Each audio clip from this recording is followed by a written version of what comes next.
चंद्रयान के सामने पस्त हुआ रूस का लूना 25। रूस को लगा बड़ा झटका।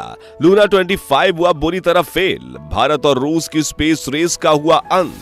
चंद्रयान को हराने वाला लूना 25 चांद पर औंधे मुंह गिरा। पीएम मोदी ने रूस के इस नुकसान पर राष्ट्रपति पुतिन से की फोन पर बात। अब भारत को चांद का दक्षिणी ध्रुव जीतने से कोई नहीं रोक सकता। दोस्तों, जब से रूस लूना 25 मिशन को लॉन्च कर चुका था, तभी से इसकी तुलना भारत के चंद्रयान से की जा रही थी। रूस की स्पेस एजेंसी रोसकॉस्मोस ने यह दावा किया था कि उनका यह अंतरिक्ष यान भारत के चंद्रयान से 1 या 2 दिन पहले ही चांद के दक्षिणी ध्रुव पर पहुंच जाएगा। इसी के चलते दोनों देशों के बीच एक स्पेस रेस शुरू हो गई थी।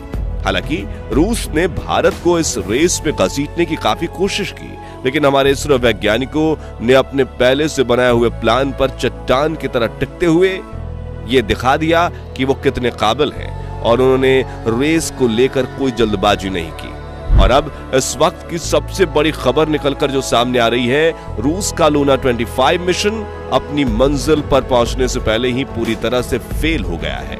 जी हां, आपने बिल्कुल सही सुना। रूस और उसके वैज्ञानिकों को अपने मुंह की खानी पड़ी है। जबकि भारत का चंद्रयान अभी भी अपने प्लान के अनुसार आगे बढ़ रहा है, तो सवाल ये उठता है कि रोसकॉस्मोस, जो खुद को दुनिया के सबसे एडवांस स्पेस एजेंसी के रूप में मानता है, वो इस छोटे से मिशन में फेल कैसे हो गई। और रूस के जिस लूना 25 को हद से ज्यादा एडवांस बताया गया था, वो चंद्रयान के सामने पस्त क्यों हो गया। और सबसे जरूरी, हमारा चंद्रयान इस समय किस साल में है और ये कैसे आगे बढ़ रहा है, ये सब कुछ आपको बताएंगे, इसलिए वीडियो के अंत तक जरूर बने रहिए। दोस्तों, आपने वो खरगोश और कछुए की रेस वाली कहानी सुनी है।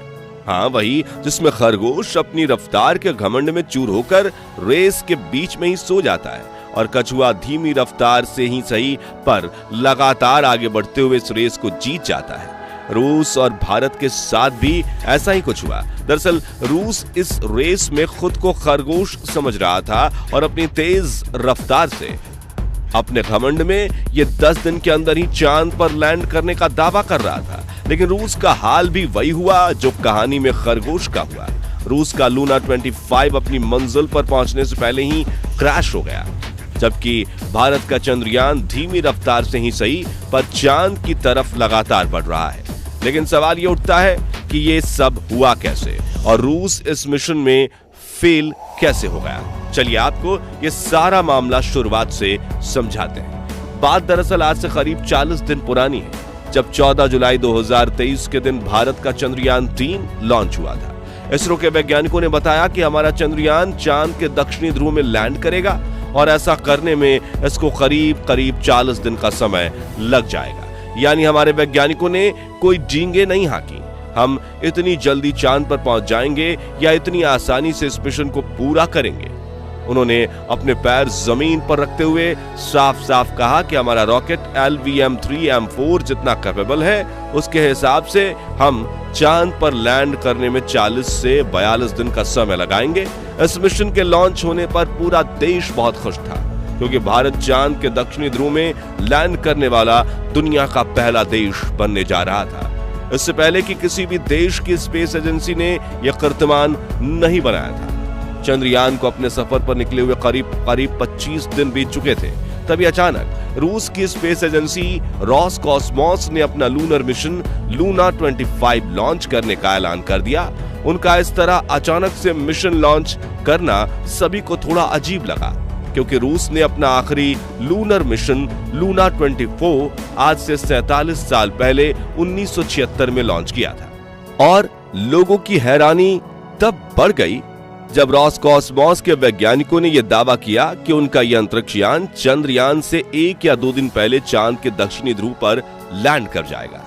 यहां गौर करने वाली बात यह है कि रूस का लूना 25 मिशन 11 अगस्त को यानी चंद्रयान 3 से 28 दिन बाद लॉन्च हुआ था।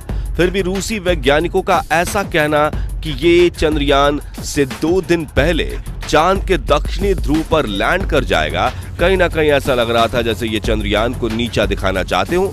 और ये साफ जाहिर था कि रोसकॉस्मोस ने ये मिशन सिर्फ इसरो को पीछे करने के लिए लॉन्च किया, ताकि चांद के दक्षिणी ध्रुव पर सॉफ्ट लैंडिंग करने वाले देशों की लिस्ट में भारत की जगह रूस का नाम सबसे ऊपर रहे।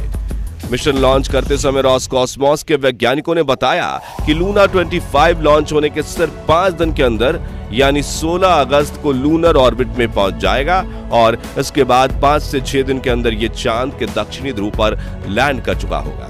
अब इतना सब होने पर इसरो वैज्ञानिक अगर चाहते तो वो भी इस रेस में कूदकर चंद्रयान 3 की लैंडिंग डेट बदल सकते थे और तेजी से आगे बढ़ते हुए विक्रम लैंडर को लूना 25 से पहले चांद की सतह पर उतार सकते थे, लेकिन हमारे वैज्ञानिकों ने ऐसा कुछ नहीं किया क्योंकि हमारे लिए इस मिशन का बस मतलब कीर्तिमान बनाना ही नहीं था, बल्कि हमारे वैज्ञानिक वास्तव में मानवता के भविष्य के लिए कुछ बेहतर खोजना चाहते थे। अब रोसकॉसमॉस के वैज्ञानिकों ने जैसा बताया था, लूना 25 5 दिन के अंदर लूनर ऑर्बिट में पहुंच गया, लेकिन 20 अगस्त को सुबह 9 से 10 बजे के बीच प्री लैंडिंग ऑर्बिट में एंटर करने के दौरान इस किसी तकनीकी खराबी के चलते ये चांद की सतह पर सीधा क्रैश हो गया। अभी तक मिली जानकारी के अनुसार ऑर्बिट चेंज करने के दौरान लूना 25 ने अपना संतुलन खो दिया और गोल गोल घूमते हुए यह तेजी से नीचे की तरफ बढ़ गया। रोसकॉसमॉस के वैज्ञानिकों ने इसे कंट्रोल करने की काफी कोशिश की, लेकिन उनका इससे संपर्क टूट गया और यह पूरी तरह से चांद की सतह पर जाकर क्रैश हो गया। रूस की स्पेस एजेंसी अभी इस मामले की जांच कर रही है, यानी इस हादसे की असली वजह हमें कुछ समय बाद ही पता चल पाएगी। तो इस तरह से जो रेस रोसकॉसमॉस ने शुरू की थी वो खुद ही इससे बाहर हो गया, और क्योंकि अब चांद पर पहुंचने के इस मुकाबले में भारत के अलावा कोई और कॉम्पिटिटर नहीं बचा है, इसलिए हम कह सकते हैं कि ये रेस समाप्त हो चुकी है। अब भारत के चंद्रयान 3 की अगर बात करें तो हमारा विक्रम लैंडर इस समय चांद के दक्षिणी ध्रुव पर उतरने के लिए पूरी तरह तैयार है। आपको बता दें कि प्रपल्शन मॉड्यूल से अलग होने के बाद विक्रम लैंडर की डी-बूस्टिंग के दोनों चरण भी पूरे किए जा चुके हैं और अपनी लैंडिंग साइट को खोजकर ये बहुत ही सहजता से उसकी तरफ बढ़ रहा है। लूना 25 के फेल होने के बाद इसरो ने ट्वीट करके ये जानकारी दी कि चंद्रयान 3 चांद पर उतरने के लिए पूरी तरह तैयार है और 23 अगस्त 2023 के दिन शाम 6:04 पर यह सुरक्षित रूप से लैंड कर जाएगा। यानी भारत अब चांद के दक्षिणी ध्रुव पर लैंड करने वाला पहला देश बनने जा रहा है और ये हम सभी के लिए बहुत ज्यादा खुशी की और गर्व की बात है। हालांकि एस्ट्रोनॉमी कम्युनिटी से होने के नाते हमें लूना 25 के फेल होने का काफी दुख भी है, क्योंकि ये चांद पर पूरे 1 साल तक रिसर्च करने वाला था और शायद इसमें कई नई खोज होती जो चांद पर जीवन बसाने के क्षेत्र में नए दरवाजे खोलती। लेकिन क्या करें, इस पूरे मामले को देखकर तो ऐसा ही लगता है कि रोसकॉसमॉस को चांद पर पहुंचने की कुछ ज्यादा ही जल्दी थी और अपनी इसी जल्दबाजी के चक्कर में उन्होंने अपना इतना बड़ा नुकसान कर लिया। आपको बता दें कि लूना 25 का बजट हमारे चंद्रयान 3 के बजट 615 करोड़ रुपए से लगभग 3 गुना ज्यादा था और पहले ही क्राइसिस से जूझ रहे रूस के लिए यह बहुत बड़ा झटका है। वैसे आपको क्या लगता है, लूना 25 मिशन क्या अपनी जल्दबाजी की वजह से फेल हुआ है या इसका रीजन कुछ और ही है? अपना जवाब कमेंट के माध्यम से हमें जरूर शेयर कीजिएगा। बाकी हमारी आज की इस वीडियो में बस इतना ही। वीडियो अच्छी लगी हो तो इसे लाइक और शेयर जरूर करना, और अगर आप हमारे फेसबुक पेज पर नए हैं तो पेज को फॉलो भी जरूर करें। मिलते हैं जल्दी ऐसी एक और इंटरेस्टिंग वीडियो में, तब तक के लिए गुड बाय, जय हिंद।